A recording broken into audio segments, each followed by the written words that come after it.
وأنا أعتبر أن من أجمل العبارات التي قرأتها هي قولة الدلاي لاما، وهي عميقة جدا، وأعتقد أن خطابه موجه للمسلمين عندما قال: الدين هو أن تسيطر على نفسك وليس أن تسيطر على غيرك.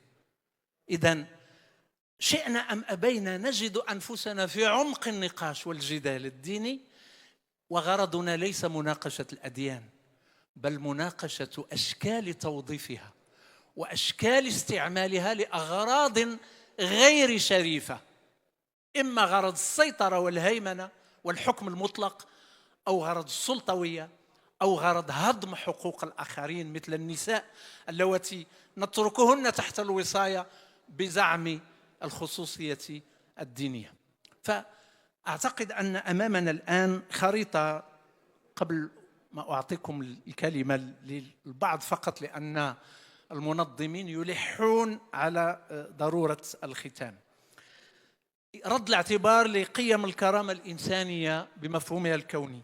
فصل الدين عن الدولة وبناء المواطن الحر المبادر.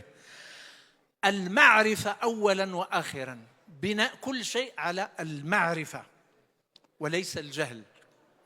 الذاكرة واستعادة التاريخ وإعادة قراءته من أجل الانطلاق من الذات.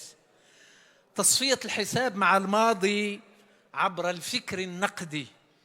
تعاقد اجتماعي متجدد في ظل الدولة الوطنية، وطلاق فكرة الخلافة التي هي فكرة غير عملية ولا يمكن أن تعود. تعليم جيد مبني على الحرية والعقلانية، ثم تحرير الطاقات المرأة النسائية والشبابية.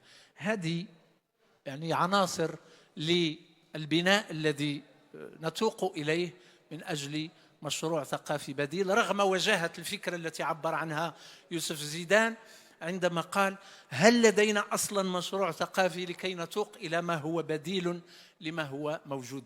المهم أننا نسعى إلى بناء هذا النموذج الثقافي الذي يكون أساساً للسياسة وليس العكس، لأن السياسة بدون ثقافة عمياء تخبط خبط عشواء.